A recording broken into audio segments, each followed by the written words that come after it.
এই শোনো, এই বাপের বাড়ি কিন্তু চলে যাচ্ছি আমরা। এখন তুমি এই বাড়ি এসে কোনো ঝগড়াঝাটি করবে না আমার সাথে, মানুষের যেন জানতে না পারে। তুমি সেইভাবে থাকবা। চলো। মা ভালো আছেন? হ্যাঁ বাবা, তোরা ভালো আছো? হ্যাঁ ভালো আছি। বাবা, তোরা কোন সময় কি খাইয়েছো? বাড়িতে কত দূর দিয়ে আইছো? আমি তো বলে জল খাবারের ব্যবস্থা করি। এই শোনো, এই বাপের বাড়ি আইছি। এখন এই আমার বাবার জামা কাপড় দেওয়া লাগবে, আমার মায়ের দেওয়া লাগবে, আমার বোনের দেওয়া লাগবে, আমার দামি শাড়ি কিনে দেওয়া লাগবে, কিন্তু 1 বছরও দেও নাই। তুই কাল সারি সারি করবি না। তুই ওই ওই ওই আমাকে বাড়ি বইয়া আরাম পাইছো। যদি বেতাল হলো তাই কিন্তু একটা হয়ে যাবে, বুঝছো? কি হইবে? তুমি কি করবা? দেয়া লাগবে, দেয়া লাগবে এই বছর জামা কাপড়, না দিলে হইবে? তোমার বাপে দেবে নাকি? দেখ মানে কি কি কি দেয়?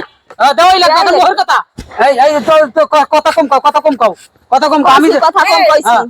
তোরা আইয়ে শুরু করছো কি? হ্যাঁ, কি মেশি ভালো খায়? আইয়ে ঝগড়া ঝগড়া। মাইশের জাত না। তুমি এই ভালো না, তুমি এই ভালো না। আমি বলো না, আমি বলো না। করো কি বাবা, করো কি? করো না কি তুমি? তুমি কও দিয়ে তোমরা এই যে ইয়া শুরু করছো কি? করো কি বাবা? তোমরা এই নিজের হাউরে রে কেউ করে? করবো কি? আগে গোড়া ঠিক করবো, গোড়া ঠিক করলে সব ঠিক। বাবা, এই গাছের গোড়ায় জল ঢাললে আগা সোজা হয়ে যায়। বাবা তাই হলে ওই ওই তো বাড়ি যাই তুমি করো।